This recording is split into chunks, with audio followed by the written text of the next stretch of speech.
Ça y est, c'est parti. Donc là, on est sur la vasière de ton père. Là, on est sur la vasière de la saline du Nicor Marais. D'accord. Et c'est une vasière qui avait été achetée par le papa de mon papa, donc grand-père Joseph. Et du coup, il l'avait achetée pour faire boire l'eau, pour faire boire ses vaches sur le Marais, parce que il y a un temps, les paludiers avaient 3-4 vaches chacun. Et il les laissait en liberté sur le Marais. Ouais. Et donc ensuite les vaches venaient s'abreuver au niveau de la source. Voilà. Parce que oui, il a acheté ça parce qu'il y a une source, quoi, hein, c'est ça, hein, ce que vous disiez. Ouais. Une jolie source, c'est marrant, une source au milieu de l'eau salée, c'est très surprenant. Mais en général, tu les repères avec les roseaux qui se développent dans les salines. Et c'est des salines qui ont été, à mon avis, prises en première, enfin qui ont été rénovées en première, mais trop près du coteau et trop de risques de présence de source. Il faut dire que dans l'histoire, toute la zone ici, on est sur une nappe phréatique très très importante. Toute la zone ici. Et à une époque, avant l'arrivée du tourisme, il y avait des puits, il y avait du puisage de l'eau douce ici. Et c'est ce qui ravitaillait toute la presqu'île. C'est des sources de Concord. Ah ouais, je connaissais pas cette histoire. Voilà, mais après, bon, l'arrivée du tourisme, c'était pas suffisant. Après, donc ça a été abandonné pour ça. Mais au départ, il y a des sources, il y a beaucoup de sources dans cette zone-là. On voit bien, il y a beaucoup aussi de roseaux. Hein. Donc en fait, avec la saline en friche, il y avait une vasière et qu'on appelle une vasière à gorge. Et les vasières à gorge, c'est des vasières qui sont étroites, c'est des vasières qui sont peu étendues, comme la vasière de Sissap par exemple, t'as l'impression que c'est un immense lac, quoi. Ouais. Là, cette vasière-là, elle a des formes de couloirs en fait, qui serpentent comme ça avec des talus assez hauts. Et c'est des vasières qui sont très profitables pour les anguilles. Les anguilles aiment bien se mettre dedans parce qu'il fait frais l'été et il fait chaud l'hiver. D'accord. Voilà. Et ce qu'on avait fait, ce que tu vois à gauche là, c'est que j'avais fait une rampe.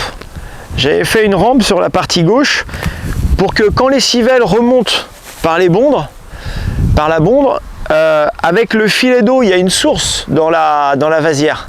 Il y a toujours un filet d'eau qui est en extrait. Et ça crée un filet sur cette rampe et les civelles remontent dessus.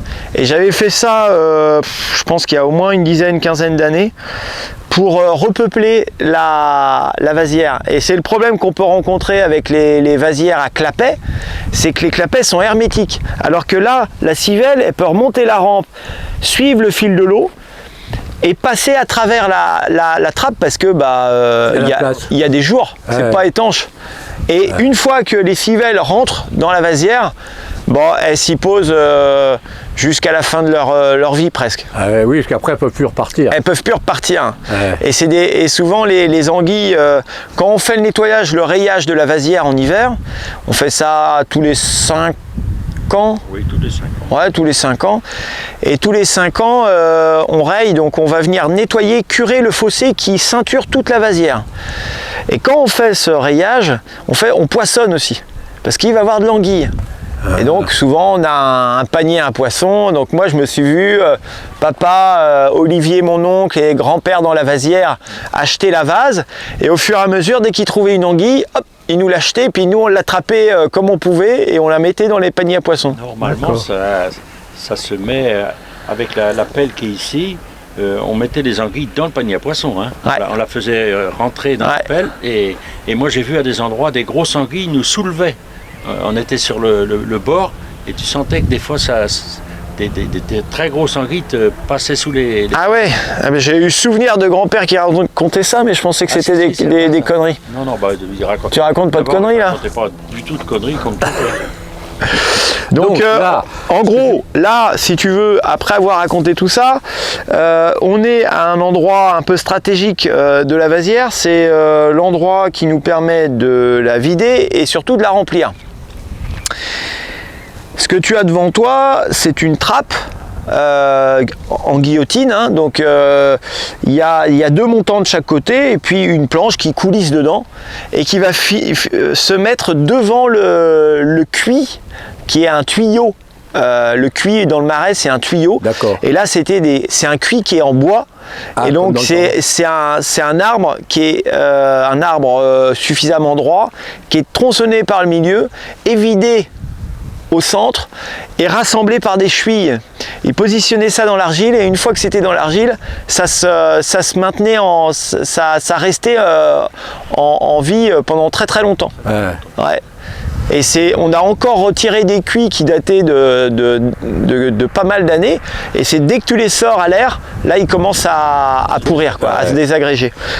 Et donc cette trappe-là, cette trappe, aussi bien à remplir la vasière qu'à alimenter... qu'à alimenter la vasière. Et là-bas? Ah, là-bas c'est autre chose. En fait, là-bas t'es au bout du circuit. Ah. Comment? On l'a mis en circuit avec... Normalement, la vasière est toujours en circuit avec la base saline. Oui. Mais bon, là, on a mis un tuyau avec un coude. Mais habituellement, ça se fait pas comme ça. Tu as bien vu. Il y a un coméradu.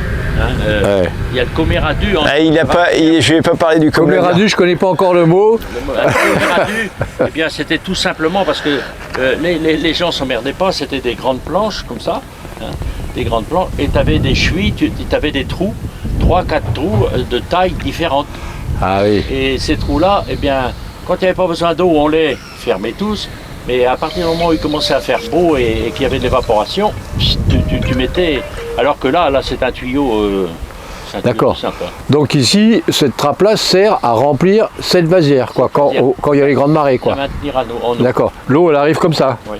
Ouais. Et il y a une complication aussi, en plus, c'est que c'est des vasières qui sont hautes et avec des petits coefs, eh ben, tu n'en prends pas. En juin, par exemple, tu ne peux pas en prendre de l'eau. Ah oui. Tu as intérêt avant de bien...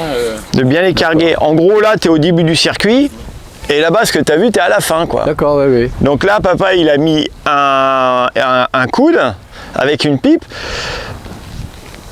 La vasière se remplit.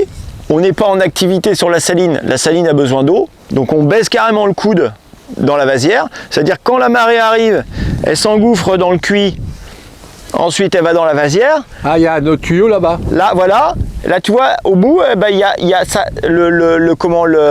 les gorges commencent. Tu vois, au bout, là, hop, ça part oui, d'accord. à droite. D'accord. Et puis là-bas, tu as un tuyau. Ah, ok.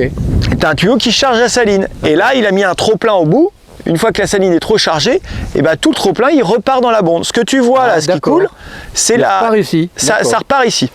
Et donc là, ce que tu viens faire, donc là, ce que je viens de faire, c'est que on a ouvert la trappe. Enfin, papa a ouvert la trappe il y a 2 jours peut-être. Oui. Hein, et puis là, je viens la refermer. Progressivement, en fait, il est venu remonter le bardeau. Alors le bardeau, c'est en fait le barrage. Qu'on fait pour bloquer l'eau pour pas qu'elle reparte. Et ce que tu as devant toi, on appelle ça une fontaine ou une cuve de vasière, quoi. D'accord. Hein, donc ça c'est du coup l'étape qu'on va faire aujourd'hui, c'est en gros je vais rebaisser la trappe. Elle, même si elle n'est pas imperméable totalement, elle empêche quand même la pression de rentrer dedans, et s'il y a une marée qui revient dessus, ça limite en fait l'entrée dans la vasière. Par contre, si le bardeau, comme dit Pierre, il saute là, ça va se barrer. Hein. D'accord. Tu vides toute ta vasière. Et donc là, c'est ça, là, vous faites une bardeau pour éviter que la vasière... Un bardeau. Un bardeau. Ouais. Donc là, si tu veux, ce qu'on fait généralement au marais, c'est qu'on va prélever de l'argile juste à côté. Parce qu'au fur et à mesure que le sédiment se dépose, ben, il va créer de l'argile.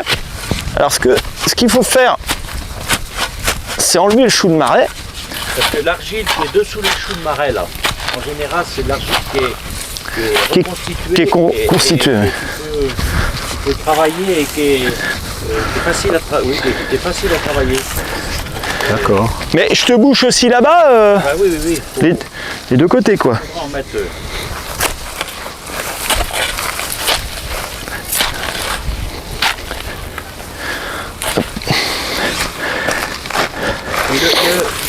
le marais...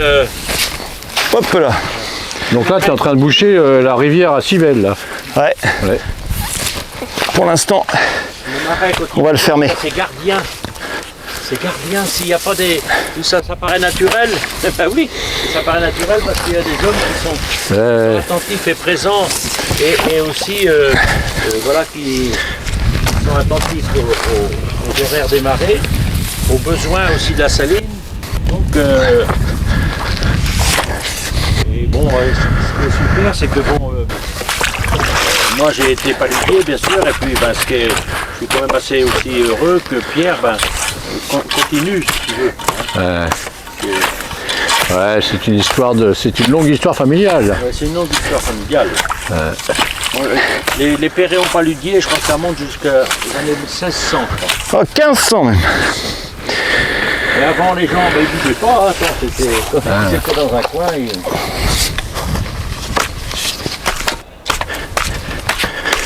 Bon, la houlette est un peu petite.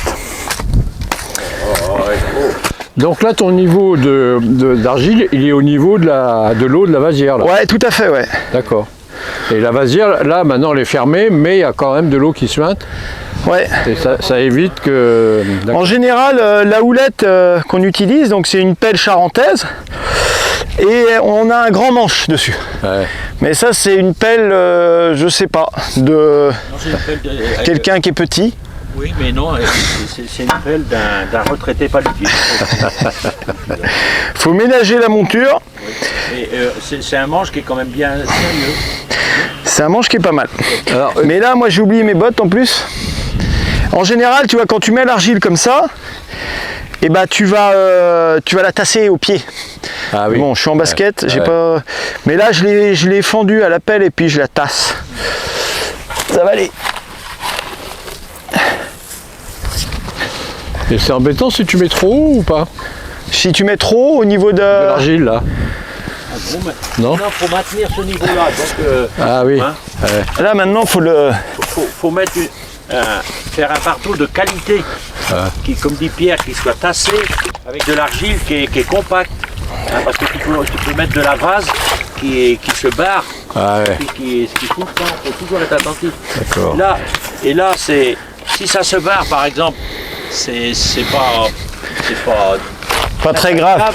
Et quand c'est une vasière avec des marais salants derrière, j'imagine que si le bardeau fout le camp en pleine saison, et ben, ta vasière se vide. Toi Pierre, t'as vu déjà ça? Ouais. Et ben, le mec il est pas là. En fait, c'est des erreurs qu'on fait quand on démarre. C'est que la trappe, on la laisse trop ouverte. Quand tu prends ton eau de vasière, tu soulèves ta trappe à une certaine hauteur, mais pas totalement. Parce que la pression, on ne se rend pas compte, mais elle est énorme. Ouais. Et quand la mer part, ça là, si ça part, tu vides ta vasière entièrement. Ah oui. Et tu arrives le soir, ta vasière est à sec, tu dois prendre du sel derrière. Ouais, tu dois attendre 15 jours quoi. Après, donc, alors, 15 jours, ça c'est dans les moins bons scénarios, mais tu peux avoir une marée derrière quoi. Ouais. Et là, tu es arrivé un matin, tu avais été aidé à refaire une trappe. Ah oui, bah oui. C'était à qui ça? Oh, je sais plus, mais je vais la mettre quand même à ras là. Oui. Si jamais il y a des petites civelles qui veulent remonter.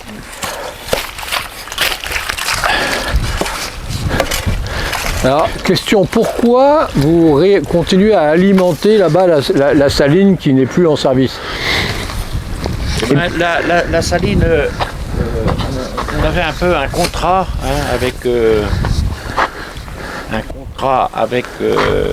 comment on appelle ça? Cap Atlantique? Cap Atlantique, oui. Et pour maintenir les salines en eau, ils nous ont donné quelques petits subsides pour installer des tuyaux et tout ça, pour maintenir. Et puis aussi une saline qui est en eau, les oiseaux se reproduisent. D'accord. Ils viennent dedans, les canards, les aigrettes, tout ça, ils viennent dedans. Ça reste un milieu quand même où il y a de la vie. Alors si l'eau ne vient pas dedans, peuvent se développer aussi les moustiques, il y a d'entretenir des vasières. Là on sait que ces vasières-là, ces salines-là vont pas servir derrière. Parce qu'elles sont toutes en roseau et en jonc. Mais par contre, ce qui est important, c'est de maintenir l'environnement propice pour le développement de tas d'espaces d'oiseaux Ah, c'est génial. qui viennent nicher là. Donc c'est aussi ça. Et là, la vasière, on l'entretient aussi pour renouveler l'eau pour les poissons qui vivent dedans, quoi. Les anguilles, les mulets. D'accord. Et puis on a un contrat aussi avec la COP, c'est-à-dire que c'est une réserve incendie aussi. Ah oui. Au cas, on nous dit, voilà, il ça faut serait se bien que pomper vous la dedans, ouais. maintenez en eau Ouais. au cas où. Ouais. Donc ça, Mais c'est mieux qu'il y ait des incendies l'hiver à la COP, parce que l'été, on n'arrive pas à prendre trop d'eau par là. Non, en fait, ce qu'il faut voir, c'est que, je sais pas si tu avais expliqué ça, papa, mais tu vois, la cuve aussi, il y a certains paludiers qui sont sur leur vasière, quand les marées sont trop justes, ils coupent leur cuve. Ouais. Pour que dès que l'eau monte, elle puisse alimenter leur vasière. Par contre, ils restent là pour la fermer quand elle repart. Ah oui, d'accord. Donc, ouais, C'est pas la même qu'avec le clapet, toi. Donc, ils sont obligés de rester Un 3 heures maximum. sur place, quoi. pour apprendre à... Pour en prendre un maximum. Ouais, C'est-à-dire, d'accord. dès qu'elle est en capacité de charger la vasière, elle charge. Et dès qu'elle repart, hop, tu fermes. Ouais, d'accord. Ouais. Ça reste de l'astreinte. Donc, Et en été. il reste 3 heures sur place, quoi. Ouais. calcul, hein. Alors après, ils calculent, ils peuvent des fois repartir, Ouais. prendre leur sel, bosser, mais faut être rigoureux sur ce genre de boulot parce que tu es en pleine saison et si tu loupes la marée, c'est pas bon derrière. Ta saison en dépend, hein. C'est que c'est nécessité qui fait loi, hein. Ouais. C'est que... Tout à Bon, fait. bah super, merci. Bon, Pierre, hein. C'est Nécessité bon, qui... je coupe la caméra? Non, Non? Ah non, non, je